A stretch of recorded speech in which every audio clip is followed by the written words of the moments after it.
السلام عليكم ورحمة الله تعالى وبركاته داودي الكسو دوادا ان جانلك اد ujeedin waa Kengure maanta waxaan soo booqanay ان hotel meel lagu sameeyo macmacaanka iyo cabitaanka kala duwan waxaana iskale saaxiibkay Arab meeshan oo ujeedna waxaad noo diyaarisay halkan maxaan ugu kordhinay meeshan fikradaad ku bilowday yaa ku siiyay ma mid aad la timidba noo sheeg bal saaxiibka guri aad baa maasan tahay aadna waa inaga mahad celinayaa waqtigan aad ii soo hurteen farxad ba ii tahay run ahaantii meeshan muddo yar bay jirtaa hal isbuuc baa hadda u dhamaaday isbuucii labaad baa u socdo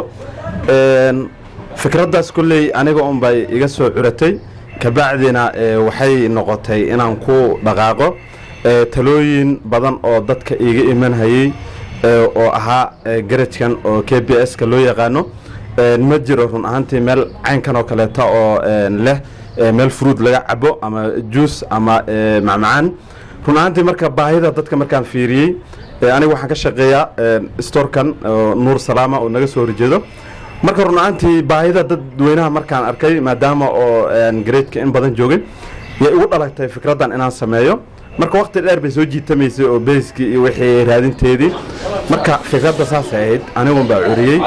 talooyin badan oo dadka meeshan iga imanayeen way ku jirtaayna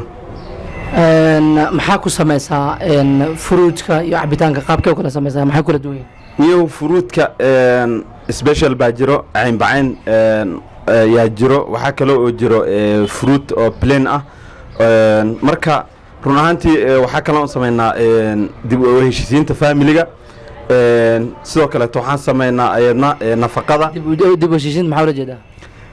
dib u heshiisiinta familiga waxaa la dhahaa dadka garoonka ka baxay maslaxa sariirta ka baxay yaan dib ugu soo celinaa waa gartay marka dukaanka sidiisaba waxaa la dhahaa fantastic fruit naaxi walaal naftaadana ku qoran marka sidaad aragteenba marka waxaan macaabiisha inaan qancino oo de run ahaantii mar kasto ay nagu soo laabtaan oo mar kasto baahidoodii aan isku dayno inaan dabooli karno ilaahay baa wax daboole annagana aan ka noolaano dadka macaabiishana ay ka noolaadaan muhiimadana taas ahayd marka run ahaantii dib u heshiisiinta waxyaalo badan baa iga imaadayoo dad badan oo yacni taageersan oo niyo dib u heshiisiinta aad baa ay garoonka noogu soo celisay leh ayaa mataqaanaa customkii ka mid noqday macaabiishii marka dib u heshiisiintaas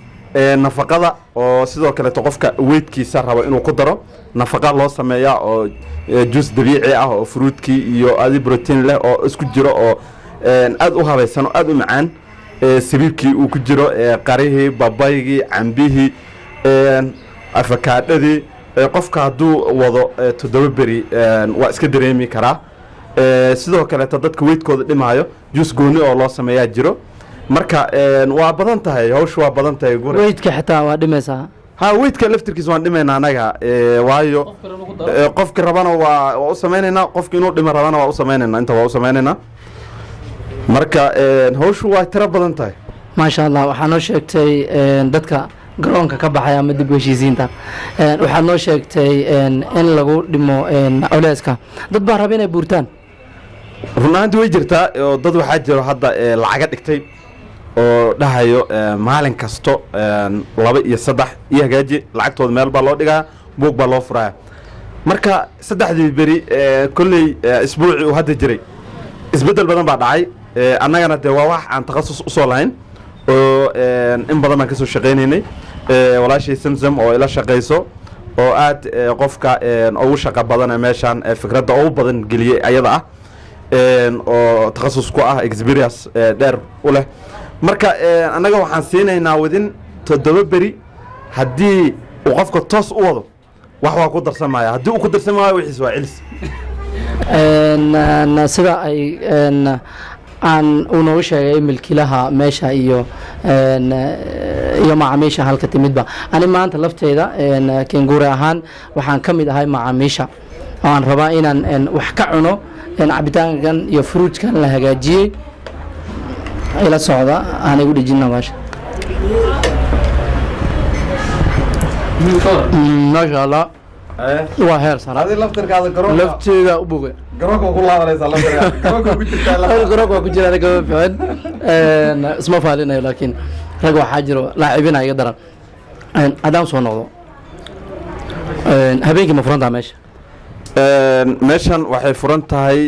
hal saac oo subaxnimo hal saac iyo bar 11 barkana waa la xidhaa galabnimo halka saac ee aroornimona waa furnaa waayo suuqan ama gareedkan waa shirkado dadka inta badan ka shaqeeyo dadkaasna way rawaxaan 11 barka marka 11 barka anagu shaqadana way dhamaatay marka waxaa la yaab leh maxamedow anigu maalinka aan meeshan furahayay runaantii dadku waxay dhahayeen kiradii iyo meeshan niyawsay isku bixin doontaa iyadoo oo maasha Allah hal isbuuc furana dadkii way mahdiyeen dadkii ila yaabahayay de maanta waxay leeyihiin niyow good idea way hore u socod keep going bay leeyihiin waxaa kale maxamed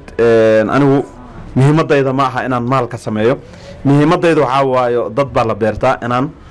dadka shaqadaydan aan hadda bilaabay si fiican ugu bogaan mustaqbalka dambe hataa dadkaas haddii meeshan meel ka weyn aan tago ay ugu xirnaadaan marka waxaa weeye cunto waa cunto iska fudud dhiig joojinta cunto la dhahay jiro oo ruuxa qadada maxamedow inta uusan gaarin gure cafan inta uusan gaarin qadada baahi hadduu dareemo cunto fudud oo loo soo habeynaya jirto oo qadada ku sugaay marka waa de waxaan is dhihi karnaa annagana dee waa macaabiishii run ahaantii aad bay noogu bogan annagana dadaaladana waan sii wadaynaa run ahaantii meeshan waxaa ka shaqeeyo ilaa dad 3 qof ah oo aniga aan ka mid ahay marka 2 Soomaali baan ku nahay iyo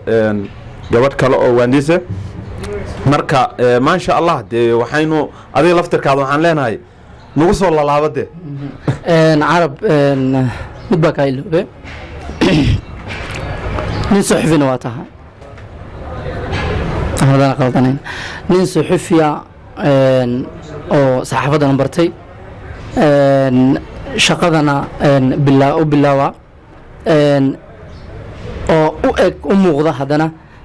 nin maaragtay waxoo dhanba ay fudeed leeyihiin oo qaban karo sidee ay kuugu dhalatay adigoo suxufi ah inaad meel cabitaan haddana dib u furato maxaana u sheegaysaa dadka suxufiyiinta kalea oo iyagana aan qaarkood xataa ama shaqo haynin waa mahadsanta walaalkay run ahaantii saxaafaddu waa shay aad u wanaagsan waana shay shaqadeedu ay aad u adagta waana shay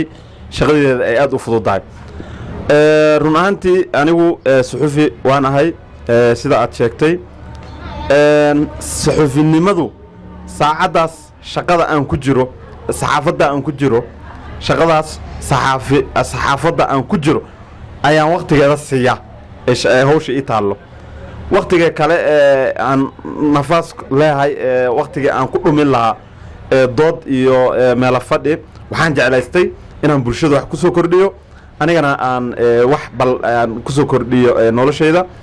marka hawshu way badan tahay saxaafaddana run ahaantii waan wada oo TV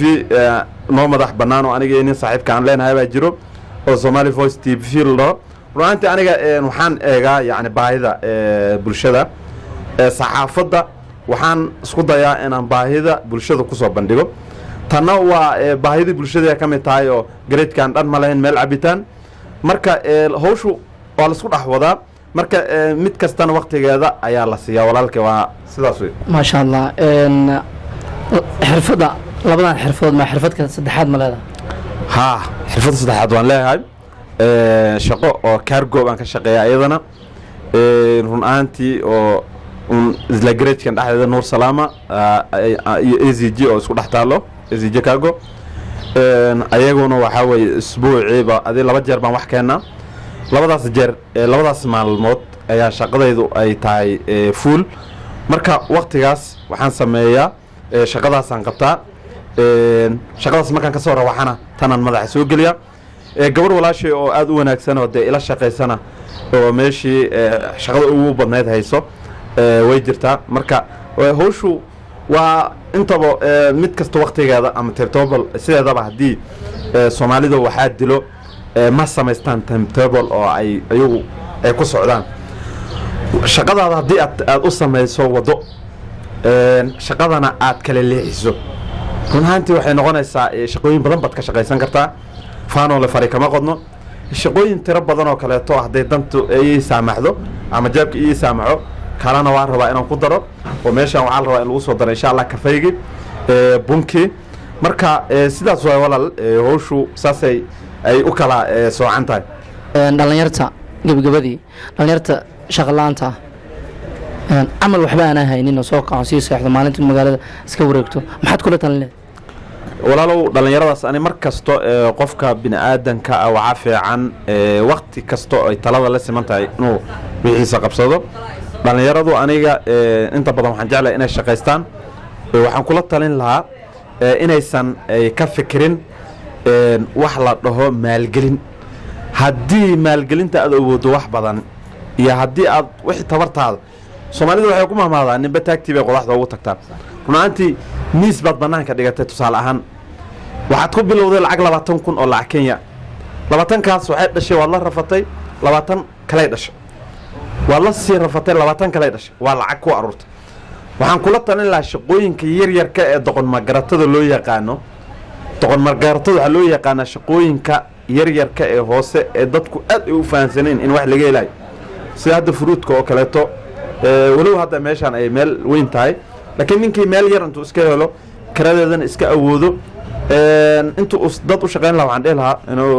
yacni ku dhiiradaa fiican sideedana businesska sidiisaba runaantii anigu qoys business baan ka soo jeedaa 6 sano experience waxaan leeyahay oo dukaan cuntaan gadi jiray Mombasa marka caqabado badan bay leedahay marka qofka intaad u shaqaynayso waxa kaaga haboon ama kaaga fiican ba adiga shaqo yar oo adiga asaasatay wax bilowd